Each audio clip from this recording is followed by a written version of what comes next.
Muchos Toledos enteros y verdaderos hay en este Toledo pétreo, al que el río Tajo protege por 3 de sus costados en codicioso abrazo. Es su ciudad predilecta, su ciudad emblemática. Todos lo saben.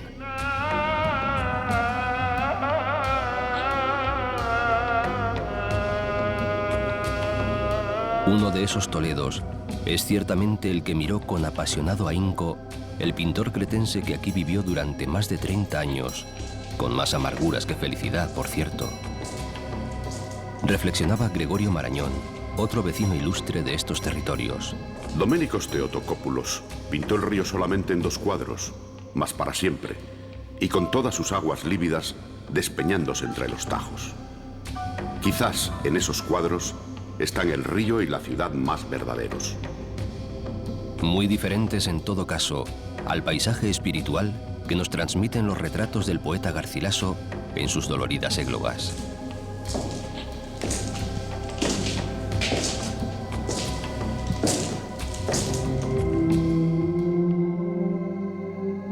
Aquel gran poeta guerrero, el que más tarde sería llamado Capitán del Tajo, herido entonces por la muerte de su amada Isabel, la portuguesa, sin duda hubo de fijarse más en la ciudad espectral y sombría, en la ciudad siempre mística, enraizada en su densa soledad, fuera del tiempo. Por eso la llamó inmortal.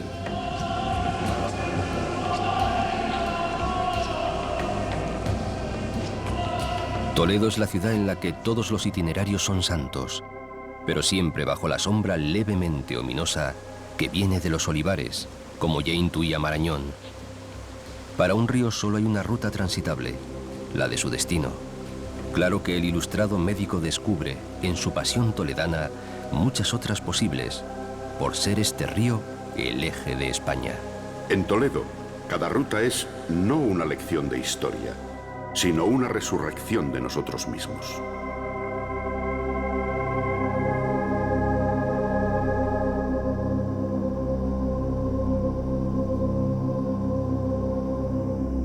Y el río sería así una canción larga y secreta hasta el mar de Portugal.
¿Qué encontrarán después tus manos llenas de Toledo hacia ti precipitado?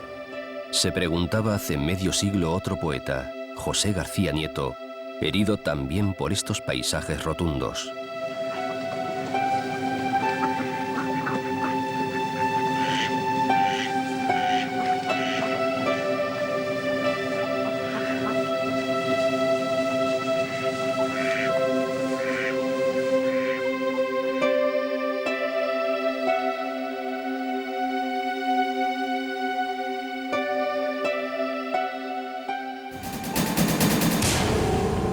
apenas se ha despedido de la ciudad, cansado tal vez de morder tanta roca, el Tajo se apacigua y adormece, como una raya que dividiese la civilización de la nada.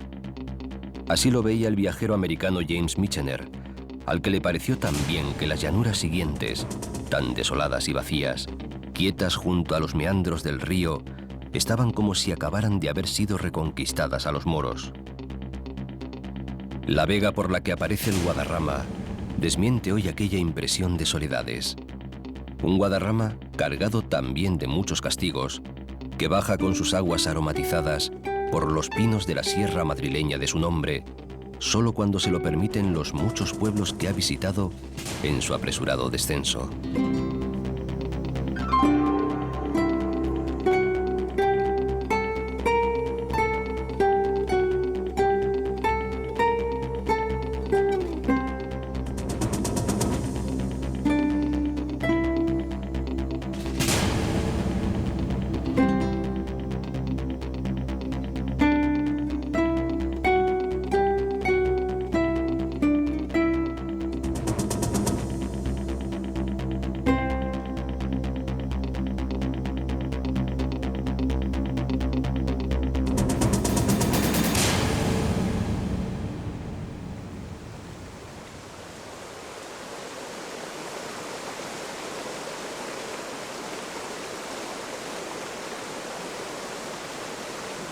Por otra parte, visto con atención, el paisaje es aquí muy intenso.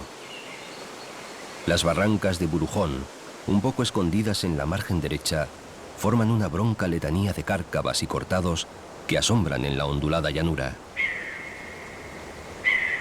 Durante 50 millones de años, el agua y el viento han erosionado, amasado, esculpido a su gusto las rojizas tierras arcillosas.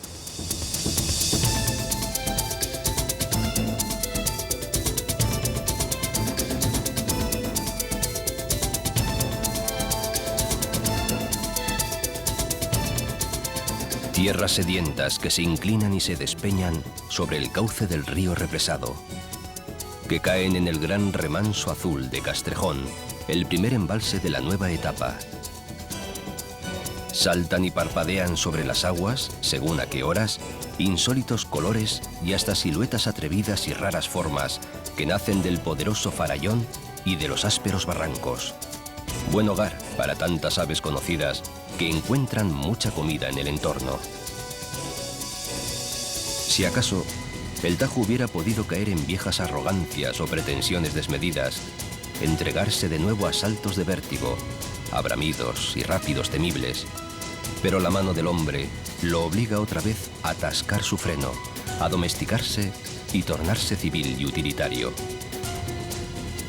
El ancho valle se adormece lleno de aguas plácidas junto a la llamada meseta cristalina, que se adorna con graciosos cerros. La conocida voracidad del hombre no ha arruinado del todo los primitivos bosques de coscoja y de encina, ni ha hecho especialmente difícil la vida a la cigüeña.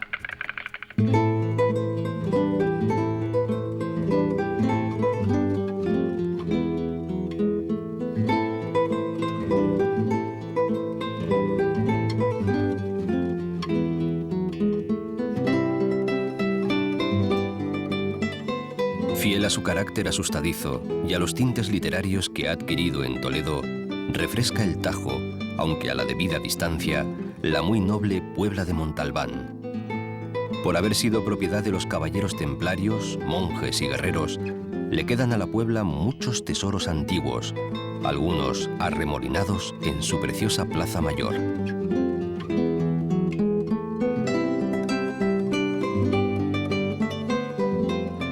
Y posee además un honor de índole más sutil y espiritual: haber sido cuna, en el año 1465, del bachiller Fernando de Rojas, autor de La Celestina, una de las obras mayores de la literatura española, y también del cardenal Pacheco, por si lo del poeta fuese poco.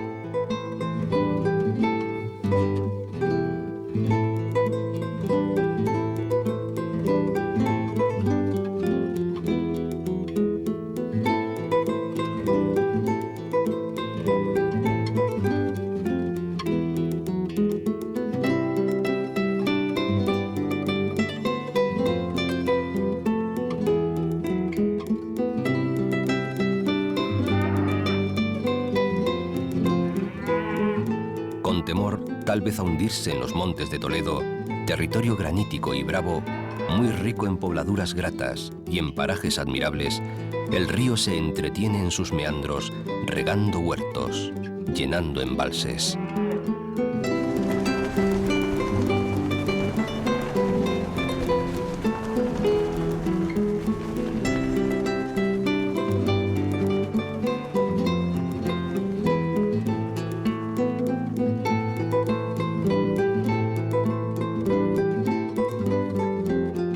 Se encamina lento hasta el Carpio, muy arrimado al apacible cauce de los campos de labor, y choca de pronto con Malpica, es decir, con un castillo de cuento árabe surgido de repente, como por encantamiento, según creyó Pedro de Lorenzo.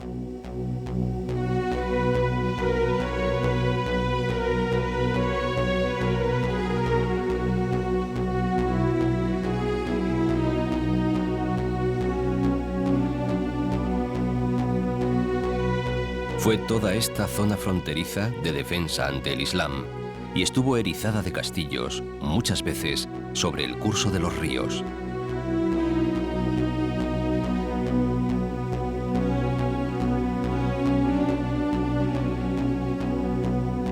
Ante las puertas, siempre generosamente abiertas de la ciudad de Talavera, el río Tajo se ejercita en una especie de rito ceremonial y de entrega.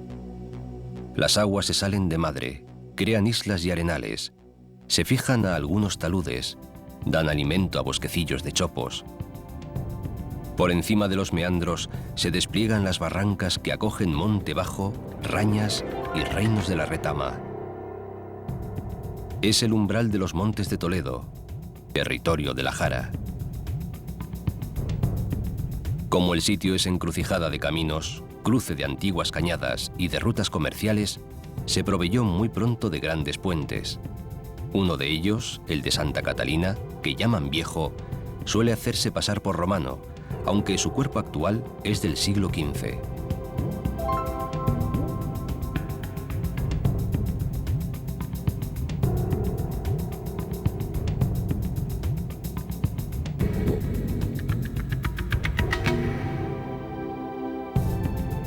La ciudad de Talavera es nueva, amplia y moderna, pero también muy antigua, cosa que parece querer ocultar.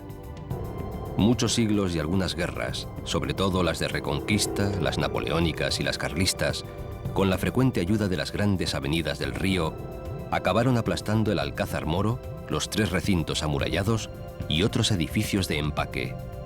Quedan, no obstante, algunos vestigios para que el curioso pueda hacerse idea de cómo fue esta ciudad llana, cuyas defensas la hicieron famosa. Ha sido apodada de la Reina porque el monarca de Castilla y de León, Alfonso XI, se la regaló, mediado el siglo XIV, a su esposa María de Portugal, la soberana de Talavera. O tal vez porque se atribuyó su señorío a su famosa y regular amante, doña Leonor de Guzmán, a la que la celosa portuguesa acabó mandando matar más tarde en el propio castillo talaverano.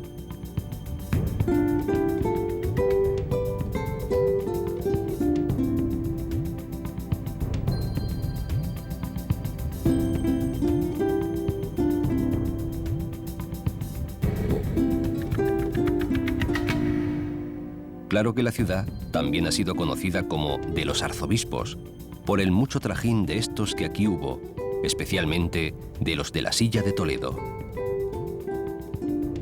Talavera ha sido relativamente rica e industriosa y ha sabido siempre adaptarse a los cambios de los tiempos. Centro de manipulación de la lana de las ovejas merinas, luego de la seda, con lo que se llenaron de morera sus alrededores y se levantó una real fábrica para tejer damascos y otras telas lujosas.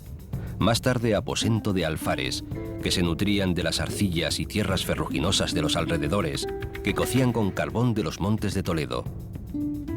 Sus cerámicas azul cobalto, cuya presencia estuvo eclipsada durante 200 años, siguen siendo tan apreciadas hoy como en el siglo XVI, en pleno Renacimiento.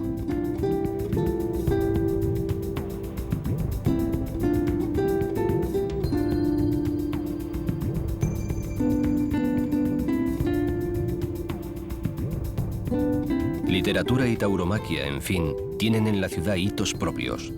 En la primera, porque anduvieron aquí en diversos menesteres dos arciprestes casi legendarios, el de Hita, autor del libro del Buen Amor, y el llamado precisamente de Talavera, Alfonso Martínez, que escribió El Corbacho.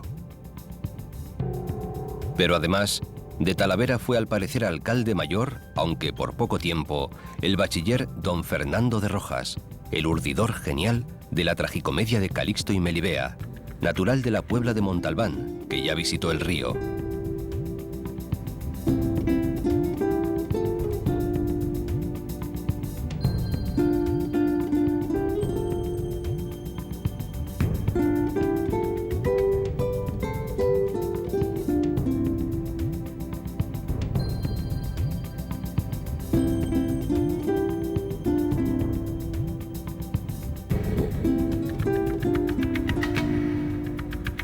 Por lo que a toros se refiere, en su plaza, entre las más antiguas de España, y como todos recuerdan todavía, murió el matador Joselito en 1920.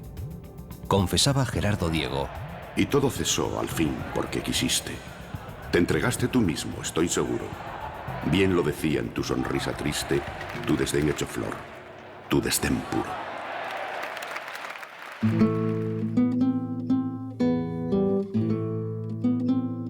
Las aguas que conocieron todos estos sucesos han pasado bajo el puente de hierro hace mucho tiempo. Ya no están aquí. Mas el río sí está. Siempre está. Amansado su cauce, porque enseguida va a detenerlo un nuevo embalse, el de Azután, sirve de ocasional espejo a pueblos que parecen retoños de Talavera o lucen enigmáticos orígenes. Alberche, Calera y Chozas, Las Herencias. Todos aprovechan más o menos las aguas y se entregan a cultivos de ocasión, es decir, de inmediato provecho y según pinte la demanda, hasta no hace mucho con la ayuda de norias y acequias. Entre la presa del embalse y su cola oficial, median 3 docenas de kilómetros, en ocasiones bien aprovechados por el verdor.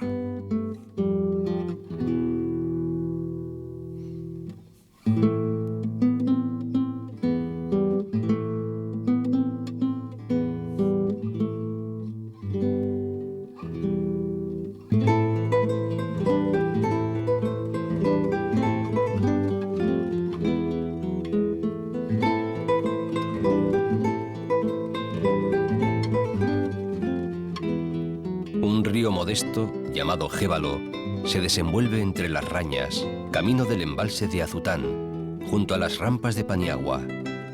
La vegetación es refugio de jabalíes, corzos y venados.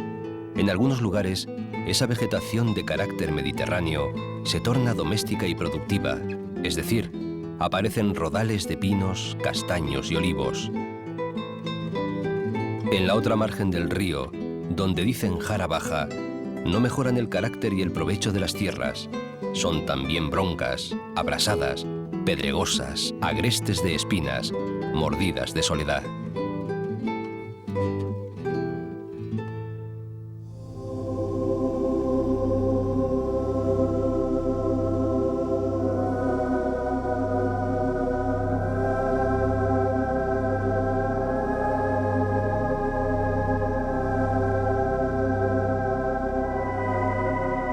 En el costado del embalse sobrevive el misterioso despoblado conocido como Ciudad de Vascos, una fortaleza hispano-musulmana que solo vivió 100 años, entre los siglos X y XI, y se cree que hasta con 3.000 habitantes.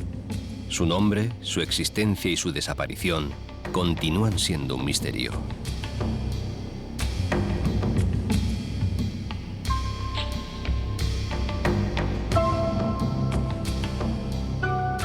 Pero el río sigue por el sur, apartado y tranquilo, bajo uno de los puentes más ilustres que posee. El lugar fue siempre paso tradicional, hasta que un belicoso arzobispo de Toledo, llamado Pedro Tenorio, mandó hacer un formidable puente de sillería para facilitar el paso a los peregrinos que iban a Guadalupe. Eso ocurrió hace unos 700 años. El burlón Luis de Góngora piropeaba aquí al Tajo de esta manera: Llamados sois con razón de todos, sagrado río. pues que pasáis por en medio del ojo del arzobispo. El pueblo, apuñado en un claro y que siempre se llamó, para ahorrar dudas, Puente del Arzobispo, nació y se desarrolló al amor del puente, y muchos de sus vecinos se dedicaron pronto al menester de la cerámica, en rivalidad con Talavera. Por aquí utilizan sobre todo los verdes de cobre sobre fondo blanco, con dibujos florales y faunísticos.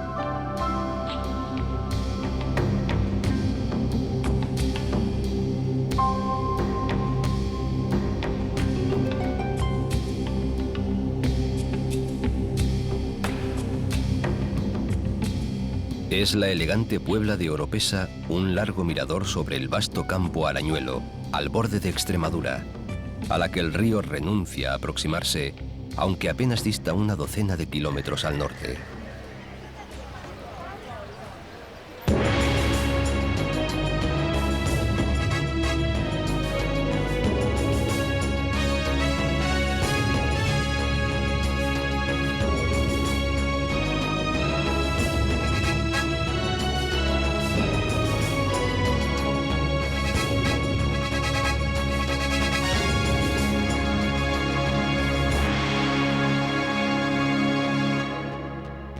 Su categoría ya aparece en su empaque y en las conjeturas de su nombre.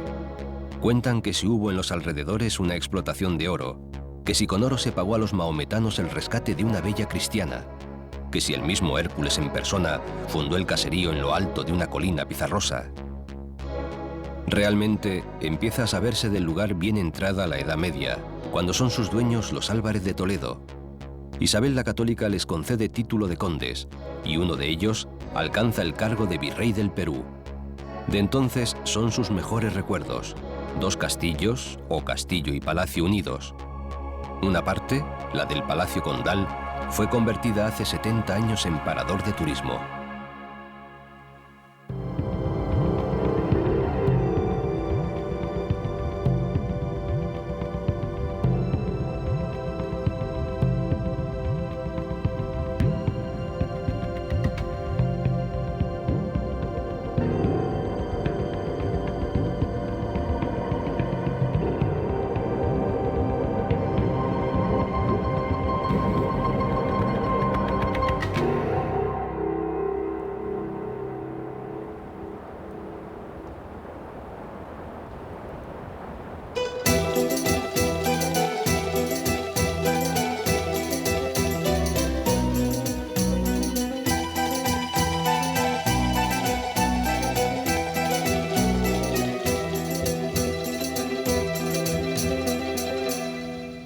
El embalse de Valdecañas marca la frontera entre Toledo y la Alta Extremadura, provincia de Cáceres, tierra de conquistadores. Definía Luis Chamizo: porque semos asinas, semos pardos del color de la tierra, los nietos de los machos que otros días triunfaron en América. Al norte, el campo Arañuelo, donde guerrearon órdenes militares y luego señores de tierra. Por el sur, las comarcas de los Ibores y Villuercas, que son serranías montaraces, escasas de gente y bien pobladas de animales y maravillas naturales. El Gordo es una humilde y hasta hace poco desdeñada Puebla, orgullosa de dar amparo a tantas cigüeñas blancas como personas, si no a más. Se han convertido en atractivo turístico, aunque sus nidos, que pueden alcanzar los 1000 kilos de peso, a veces hunden los tejados bajo los que se refugian sus generosos protectores.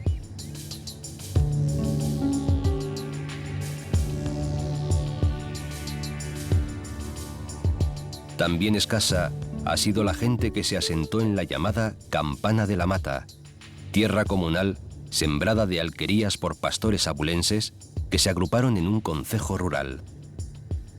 Vivieron al margen de la sociedad española hasta que el navarro Pascual Madoz, ministro y autor del Gran Diccionario Geográfico de España, disolvió tan rara práctica en 1855 y el común se desmembró en grandes latifundios. Nacieron entonces los pueblos verdaderos, pequeños casi todos, al socaire de lo que había sucedido antes con Navalmoral, núcleo y centro de aquellas comunidades.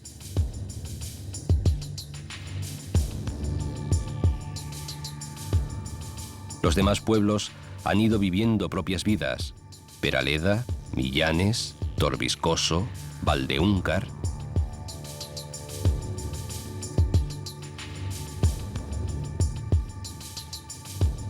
Y en fin, Boonalde y Bor, donde se recuperaron algunos restos romanos, la espléndida columnata, antes de que el pantano cubriese la tumba milenaria de Augustóbriga, o sea, de Talavera la Vieja. A su lado agoniza en el mismo embalse de Valdecañas el río Ibor, que viene por el sur, desde Guadalupe, caminando también entre impresionantes gargantas.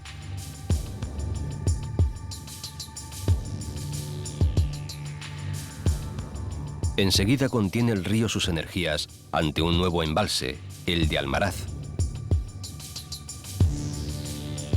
El pueblo, además de darle nombre, es famoso porque dicen que aquí se juntaron los moros Muza y Tarik después de haber conquistado Toledo en el comienzo de sus aventuras. Fue también escenario de comitivas reales y bélicas, y se sabe que sufrió mucho hace 200 años con los franceses.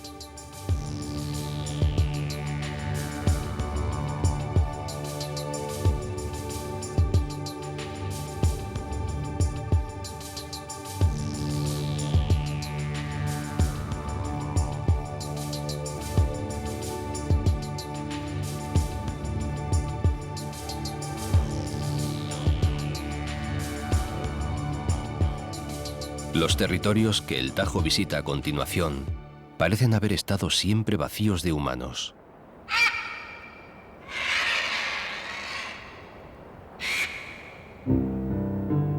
No es cierto, pues en algunas cuevas se han encontrado pinturas realizadas en las rocas 2000 años antes de Cristo.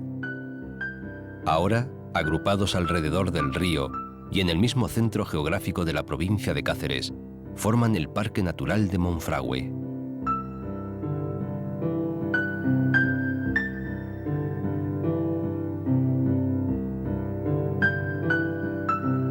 En Monfragüe, el espacio peninsular quizá más rico en flora y fauna mediterráneas, junto a extensas laderas cubiertas por bosque y monte impenetrable, se yerguen roquedos, pastizales arbolados, dehesas y zonas húmedas de arroyos, charcas y embalses.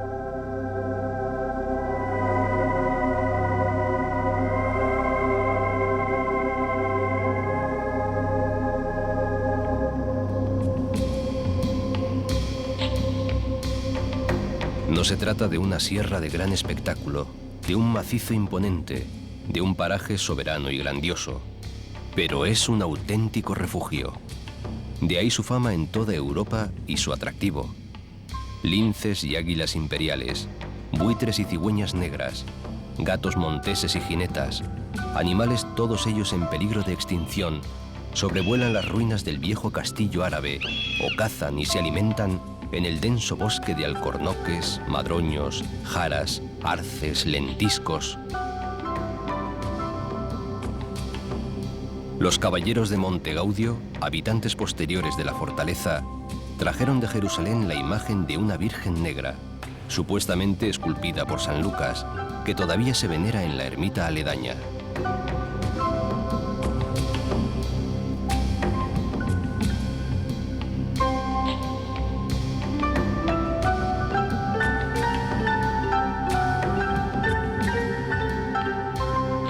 Hace 40 años, la construcción de los embalses de Torrejón y de Alcántara cambiaron mucho el paisaje, y la plantación de eucaliptos estuvo a punto de arruinarlo. Pero en 1979, la declaración de Parque Natural ha permitido la supervivencia de muchas especies. Solo entre los vertebrados, casi 300.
30 o 40 kilómetros al norte, desgrana sus apacibles días un racimo de pueblos suaves, acogedores y de clima perfecto. Es la comarca de la Vera, bajo las lujosas laderas meridionales de Gredos, mirando las vegas y los tajos del sur por los que se desplaza el río.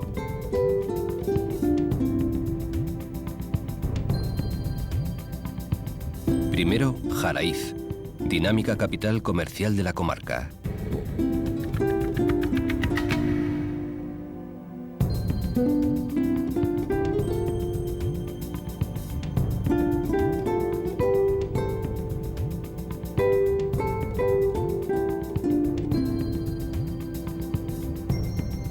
Más allá, Garganta la Olla, fundación de pastores y hoy pintoresco banquete de visitantes.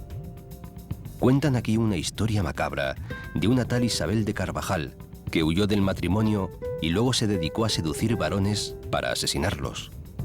Lope de Vega y otros poetas escribieron versos sobre ella y la gente parece que se tranquiliza cuando le narran que la Santa Inquisición mandó ahorcar en Plasencia a la pecadora. Allá en Garganta la Olla, a la vera de Plasencia, salteóme una serrana blanca y rubia, ojimorena. Si no es seguro que existiera esa mujer, si fueron reales las rabizas que se alojaban en la hoy llamada Casa de las Muñecas, prostíbulo que mandó poblar el propio Carlos V para que se desfogaran los soldados que lo guardaban en Yuste. La reina, sin embargo, impuso a las alegres mozas una condición para diferenciarlas de las damas de bien: llevar el pico de las enaguas pardo. De ahí la frase, ir de picos pardos.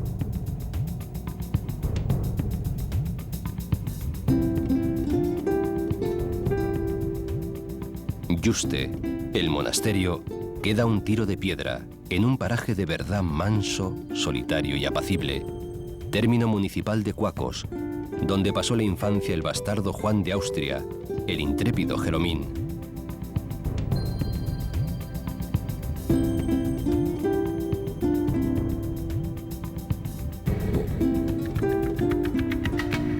Fue elegido el cenobio Jerónimo, quizás a causa de esa afectiva cercanía, por el emperador Carlos para pasar allí los últimos años de su vida. Resultaron ser dos, aunque rodeado de no pocos placeres, buena cofradía de cortesanos y entretenido por visitas de muchos otros.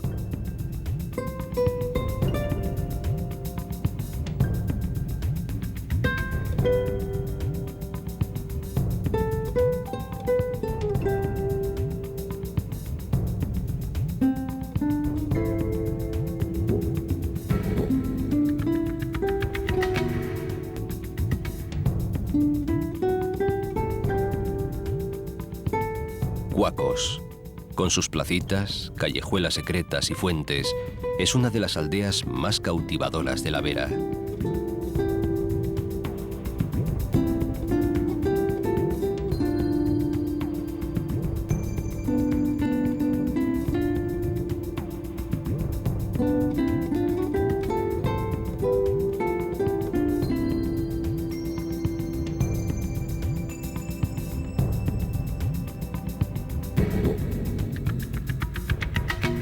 La memoria de aquel emperador, que fue uno de los hombres más poderosos y ricos del mundo, se alarga también a Jarandilla, villa de frescor y prados verdes, según su etimología árabe. En su castillo-palacio, hoy parador de turismo y antes casa de los condes de Oropesa, se albergó Carlos I de España y V de Alemania, mientras acababan de acondicionar a su gusto la placentera residencia monástica de Yuste.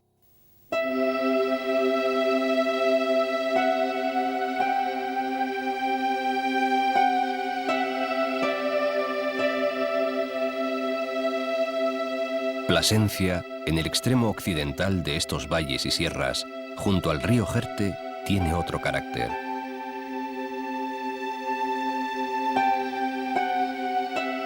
Sus poderosas murallas contaban con 78 torres defensivas, de las que se conservan 22, además de un alcázar derruido en 1941.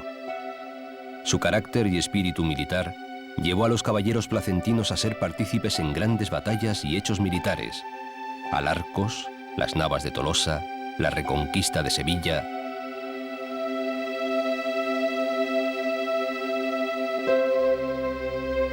Pero la ciudad fue también lugar de estudio y cultura, llegando a albergar hasta 3 universidades. Rivalizó en dignidad con Cáceres. Tuvo obispo, el más poderoso de Extremadura. Conserva 2 catedrales cargadas de arte. Escandaliza con los motivos procaces de la sillería catedralicia, la pintoresca historia voladora de su escultor Rodrigo Alemán, que plasmó de manera inmejorable el mundo de los buhoneros, pícaros y mendigantes. Atesora docenas de leyendas y buena parte de sus fortificaciones, hasta doble muralla. Y tradición de mercado, con 8 siglos de negocio a sus espaldas.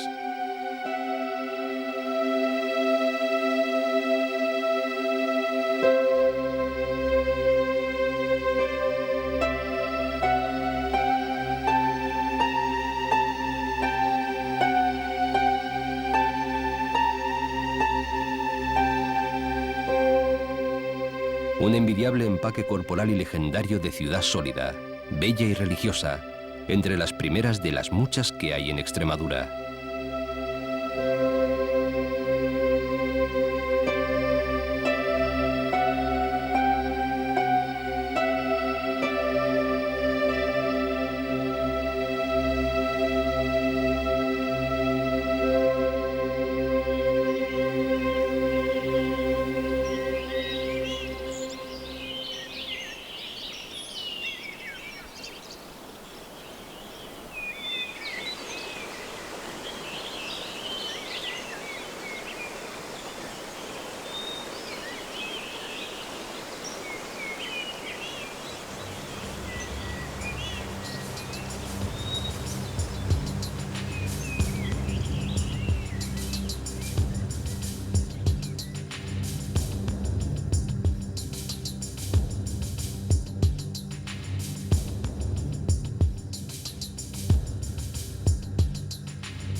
Más lejos, a medio camino entre Plasencia y la Raya de Portugal, reposa otra ciudad episcopal y levítica.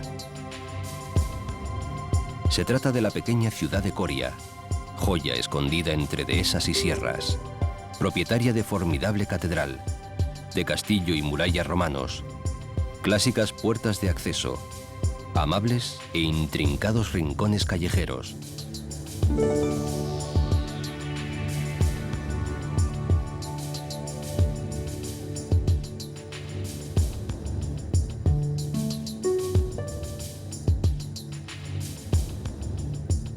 Una espléndida plaza mayor y un puente sin río.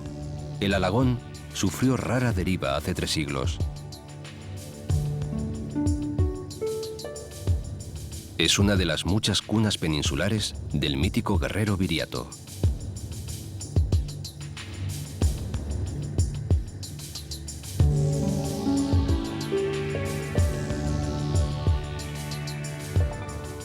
Y si se pregunta a los más viejos del lugar, les dirán al oído que, de verdad de la buena, aquí está enterrada su espada.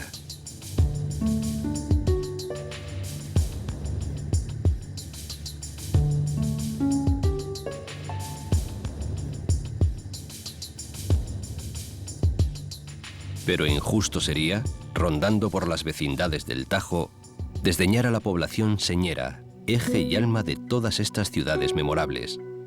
Cáceres, la capital de la extensa provincia, patrimonio de la humanidad.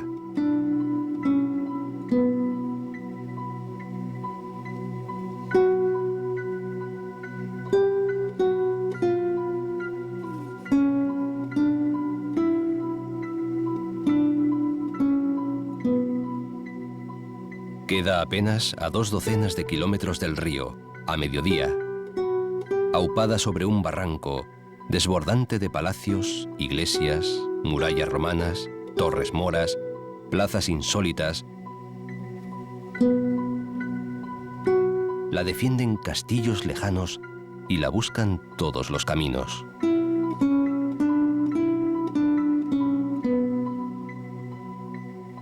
Población de desarrollo romano, en plena vía comercial de La Plata, visigoda y árabe a continuación, es cristiana por excelencia, pues se reconstruyó de arriba a abajo después de expulsar a los invasores islámicos en el año 1229. Aquí se aposentaron linajes de Castilla, de León, de Galicia, de Asturias y aún de Francia y Alemania. Asociados como fratres de Cáceres, origen de la Orden de Santiago, por cierto, se apiñaron en casas fuertes y se dotaron de grandes iglesias. Los Obando, los Becerra, los Golfines, los Carvajal, los Mogollón, los Pereros, los Aldana, los Solís. Desde castillos y casonas campesinas dirigían sus dehesas de ganado mientras seguían guerreando contra el moro. Hasta que llegó la reina Isabel a apaciguar temperamentos frecuentemente hostiles y a desmochar torres demasiado altas, la ciudad fue brillante escenario de las vidas de aquellos nobles levantiscos y audaces.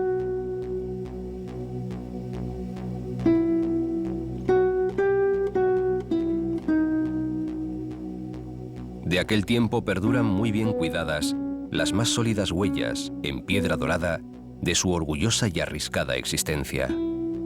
Después, concluida la Reconquista, algunos vástagos de aquellos nobles poderosos se fueron a América en busca de fortuna, y los pocos que volvieron, ya ricos, añadirían lujos arquitectónicos y glorias diversas a esta ciudad ya lujosa y rica. Tanto que fue desbordando su casco histórico por todas partes. Por eso conviven hoy aljibe y torre árabes con templos románicos y palacios renacentistas. A veces todo abrazado a sí mismo, reunido en prodigiosa coherencia de siglos.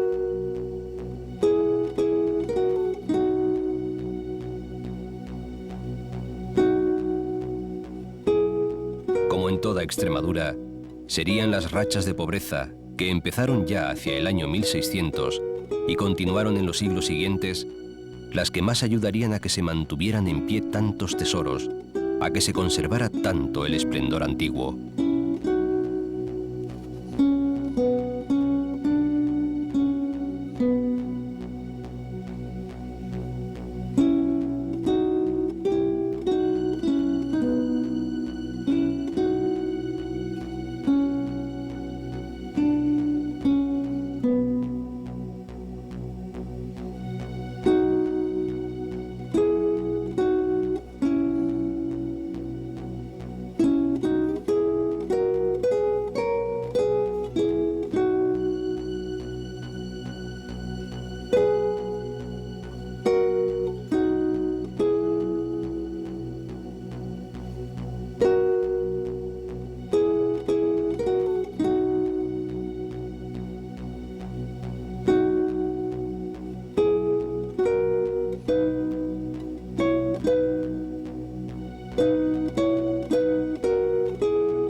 Cáceres es hoy en realidad dos ciudades, muy distintas la una de la otra. Dos al menos, pues junto al prodigioso teatro medieval y renacentista se ha desarrollado una pujante ciudad moderna, mercantil, abierta, laboriosa y universitaria.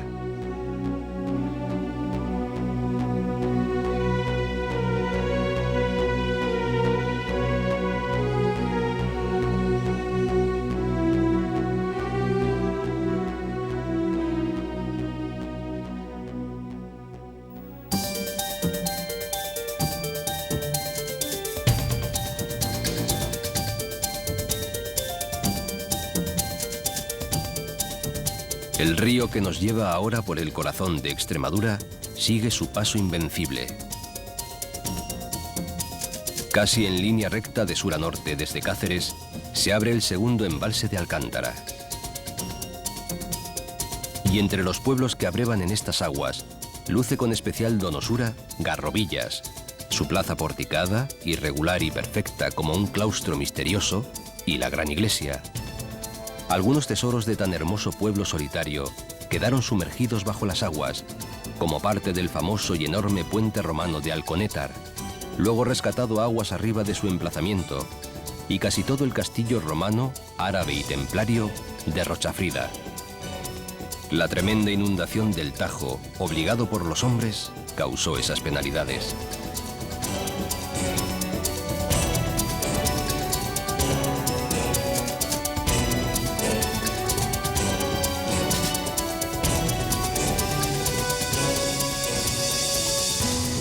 Se salvó el último puente, el de Alcántara, el Puente. Una de las mayores hermosuras que en España pueden verse. Eso decía Unamuno en 1909, cuando ni se soñaba con la presa y la hidroeléctrica. Es quizá la obra más perfecta que los romanos construyeron en España, y solo entre los años 105 y 106, pagado a escote por los vecinos de 11 municipios. 6 arcos valientes, casi 200 metros de longitud, sillares graníticos colocados en seco, como los del acueducto segoviano, una obra maestra y perenne. Domeñadas pasan ya las aguas en este profundo Tajo por las orcas caudinas de piedra, tan cargadas de belleza como de historia, entre invenciones tecnológicas y una villa a ellas asomada en lo alto, villa hoy un poco adormecida y remota, mas dueña también de monumentos valiosos y de sucesos memorables.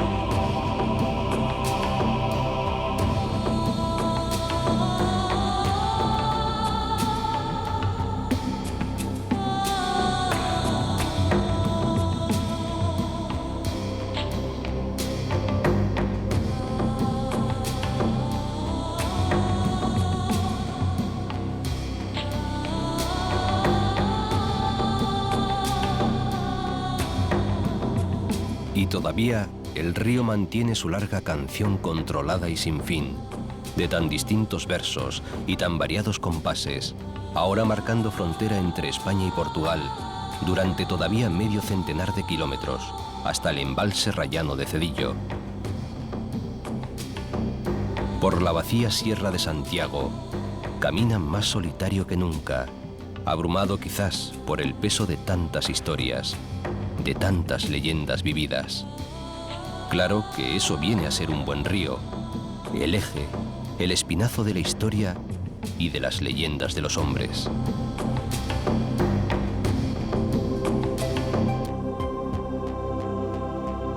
Después, otro par de centenar de kilómetros más adelante, ya junto al océano, el río del Imperio marcha por Lisboa hacia el Atlántico.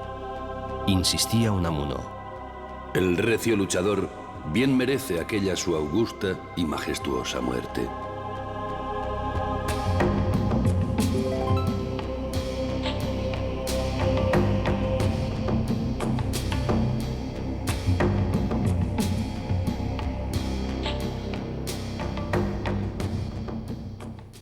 Yo voy soñando caminos de la tarde, las colinas doradas, los verdes pinos y las encinas, ¿a dónde el camino irá?